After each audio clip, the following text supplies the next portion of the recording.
दोस्तों मेरे साथ एक फ्रॉड हुआ है और मैं आपके साथ इसलिए शेयर कर रहा हूं ताकि आपके साथ ना हो, और हो सकता है आपके साथ हो रहा हो, आपको पता ही ना हो। मैंने लाइफ में पहली बार लोन के लिए अप्लाई किया और जब मेरी सिविल रिपोर्ट आई तो उसमें बैंक वालों ने बताया कि सर आपके नाम पे 5-6 व्यक्तियों ने लोन ले रखा है। मतलब मेरा पैन कार्ड यूज करके उन्होंने नकली ईमेल आईडीज बना के अलग अलग नंबरों से, अलग अलग एड्रेसेस से लोन ले रखे हैं मेरे पैन कार्ड यूज करके। हालांकि मेरे अकाउंट से पैसा नहीं गया, लेकिन अब मैं वो लोन अवेल नहीं कर पाऊंगा। वो लोन अवेल करने के लिए अब मुझे ये सिविल रिपोर्ट को रेक्टिफाई कराना पड़ेगा। हेलो एवरीवन, और आज हमारे साथ मौजूद है मिस्टर मलिक सर, जो हमारे टेक्निकल के पूरे एक्सपर्ट हैं। तो आज हमारा टॉपिक लोन से रिलेटेड ही रहने वाला है। जितनी भी आपको प्रॉब्लम्स लोन से रिलेटेड आती है वो सारी आपकी आज सॉल्व होने वाली है। कुछ टॉपिक्स पे आज हम लोग बात करने वाले हैं। तो सर हमें बताएंगे कुछ चीजों के बारे में कि कैसे आपका यहाँ पे सिविल सही हो सकता है, कैसे आप उसे सुधार सकते हैं, कैसे आपको लोन मिलता है, ईएमआई कैसे, ये सारे टॉपिक्स पे हम आज बात करने वाले हैं। तो पहला जो सवाल काफी लोगों के मन में यही आता है कि सर हम कैसे एक स्मार्टफोन, एक एंड्रॉयड फोन या फिर एक आईफोन की अगर मैं बात करूं तो वो हम कैसे ईएमआई पर ले सकते हैं। Thank you so much Divya, आपने बुलाया। फर्स्ट टाइम मैं चैनल पे आया हूँ आपके, and thank you so much guys, आप लोगों ने मुझे इतना प्यार भी दिया है। तो बात करते हैं। दिव्या का जो है पहला क्वेश्चन है कि फ़ोन को कैसे परचेज किया जा सकता है ईएमआई पर, करना भी चाहते हैं ईएमआई पे। देखो, मेरा पहला सजेशन तो ये है, अगर खुद के पास पैसे हैं तो बहुत अच्छी बात है, ईएमआई पे कभी भी फ़ोन ना ले। बाय चांस ऐसा होता है कि बच्चे होते हैं, फैमिली होती है, तो खर्चे बड़े होते हैं, तो सोचते हैं कि चलो ईएमआई पे ले लेते हैं। चलो कैसे लेते हैं, उसके लिए पैन कार्ड, आधार कार्ड, अपना अकाउंट नंबर, जो बैंक अकाउंट होता है, जो बैंक खाता होता है, वो होना ज़रूरी है। और बैंक ऐसा होना ज़रूरी है जिसमें हम ऑटो डेबिट इनेबल कर सकें। यानी खाता तो बहुत सारे होते हैं, जो जीरो बैलेंस के अकाउंट्स हैं वो भी हैं, लेकिन हमें वो वाला अकाउंट होना हमारे पास बहुत ज़्यादा ज़रूरी होता है जहाँ पे ऑटो डेबिट इनेबल हो सके। तो पहला स्टेप यही है, जब आप शॉप पे जाएं तो ये सारी चीज़ों को पहले आप चेक कर ले। पैन कार्ड, आधार कार्ड पे आपके नंबर लिंक होना चाहिए जो आपके अकाउंट में लिंक है। आपका पैन कार्ड आधार कार्ड से लिंक होना ज़रूरी है। अगर ऐसा नहीं है तो लोन नहीं मिल पाएगा, क्योंकि वो कंज्यूमर लोन कहा जाता है। कंज्यूमर लोन जब मिलता है तो वहाँ पे अगर हमारे पास सिबिल भी नहीं है तब भी वो लोन हमें मिल जाता है, क्योंकि वो एक लिमिट होती है। हमें वहाँ पे जो हमारा जो डाउन पेमेंट है, वो डाउन पेमेंट हमें वहाँ पे पे करना होता है।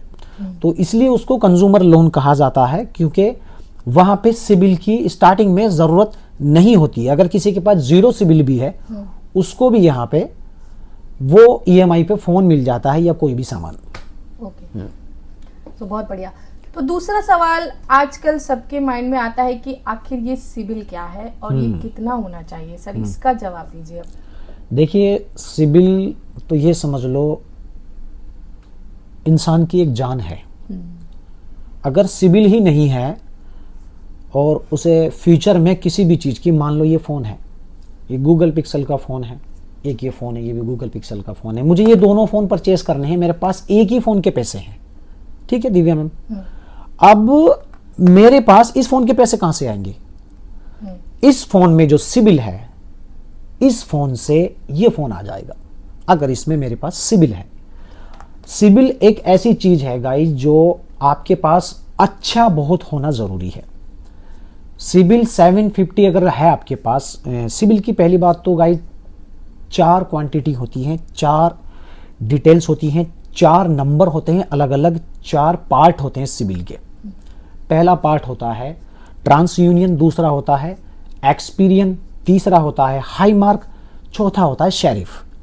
तो ये जो चारों सिबिल हैं, इसमें अगर हमारा 723, 731 भी है और हम अगर कोई भी लोन लेने जा रहे हैं तो ये समझ लो हमें कोई भी लोन आसानी से मिल जाएगा।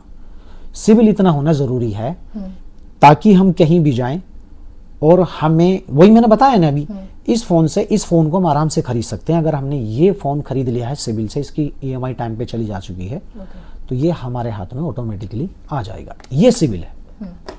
करेक्ट। सो आई होप दोस्तों आपको इस पूरी तरीके से क्लियर हो गया होगा सिबिल के बारे में। सर ने इतने अच्छे से डिटेल में समझाया। अगला सवाल ये है कि क्या सर हमें सिबिल खराब जब हो जाता है तो क्या हमें फिर भी लोन मिल सकता है, या फिर सिबिल को कैसे सुधारा जा सकता है? देखो, अगर सिबिल खराब हो गया तो समझ लो इंसान की जिंदगी खराब हो गई। मैं तो ये मानता हूं, क्योंकि देखो भाई दिव्या मैम, आप एक बात सोचो, हमें आज एसी की जरूरत है, एयर कंडीशन चाहिए हमें, मेरे पास 10,000 रुपए हैं, सिबिल मेरा अच्छा है तो मेरे लिए बहुत आसानी है, मैं उसको ले सकता हूं। अगर मेरा सिबिल खराब है तो दिव्या मैम, अगर मेरे पास 40,000 रुपीज का मुझे कोई आइटम लेना है, मेरे पास 39,000 रुपीज है, 1,000 का भी लोन हमें नहीं मिल सकता है। तो अगर सिबिल हमारा खराब हो जाता है गाइज, तो ये समझ लो हम कोई भी चीज इन फ्यूचर में बाय नहीं कर सकते हैं। कंज्यूमर लोन हो, पर्सनल लोन हो, होम लोन हो, गोल्ड लोन ले सकते हैं बस। क्योंकि गोल्ड लोन भी एक अलग लोन है, जो हमने वहां पे कोई सामान अपना गिरवी रखा है, उसी के हिसाब से हमें वो लोन मिल जाता है। बट अगर सिबिल हमारा खराब हो गया तो उसके लिए हमारे पास 3 स्टेप हैं, जो मैं आपकी ऑडियंस को बता देता हूं। पहला स्टेप है गाइज, हमें बैंक में जाके कोई भी गोल्ड लोन ले लेना है। वहां पे मायने नहीं रखता है कि 10 तोला या 5 तोला। अगर आपने 10,000 का भी कोई लोन ले लिया है, तब भी वो आपके सिबिल पे चढ़ जाएगा। जब वो सिबिल पे ऐड होगा तो उसकी मंथली ईएमआई बनेगी, जो भी उसकी ईएमआई बनेगी उसको आपको टाइम पे देना है। 4 महीने तक आप ऐसे करते रहना। 5वें महीने में आप एक एफडी का क्रेडिट कार्ड बनवा लेना, उसको 3 महीने यूज कर लेना। जितना भी आपका खराब सिबिल होगा वो आने वाले 8वें महीने में आपको फ्रेश सिबिल नजर आएगा। और जब आप जो है 8वें महीने में कंज्यूमर लोन लेने जाओगे, मान लिए फोन ही लेने जाना है, जब आप फोन लेने जाओगे तो उस फोन को आपको परचेज करने में 99% जो है ना एकदम आसानी होगी। 1% की प्रॉब्लम हो सकती है अगर कोई एप्लीकेशन अप्रूवल ना दे लोन का, नहीं तो 99% आप जो है खराब सिबिल से ठीक सिबिल करने के बाद आराम से अपना लोन ले सकते हो। क्या बात है सर, बहुत बढ़िया, ग्रेट इन्फॉर्मेशन। काफी लोगों को ये सारे सवाल मन में रहते हैं, लेकिन दोस्तों उनके डाउट्स क्लियर ही नहीं हो पाते। लेकिन आज आई होप दोस्तों आप सबके डाउट्स जरूर क्लियर हो गए होंगे। मलिक सर ने हमें बहुत अच्छे से एक्सप्लेन किया है। तो यहाँ पे अपनी लाइफ को इजी बनाते रहिए, और ऐसे ही दोस्तों हमारी और वीडियोस को आगे जो आने वाली है, आपका सबका सपोर्ट चाहिए। और ऐसे ही और इन्फॉर्मेशन जानने के लिए आप सब लोग हमें सब्सक्राइब कीजिए, लाइक कीजिए एंड शेयर तो जरूर कीजिए अपने सारे दोस्तों के साथ।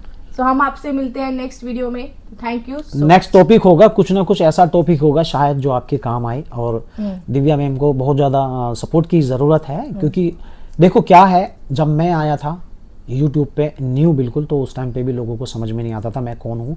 धीरे धीरे समझा, तो दिव्या मैम को भी समझिए, ये बहुत अच्छे अच्छे यहाँ पे सवाल जवाब लेकर आएंगी, लोगों से सवाल जवाब करेंगे, एक अच्छा कंटेंट आप लोगों के सामने ला के रखेंगी। तो thank you so much guys, ख्याल रखिए अपना। Thank you.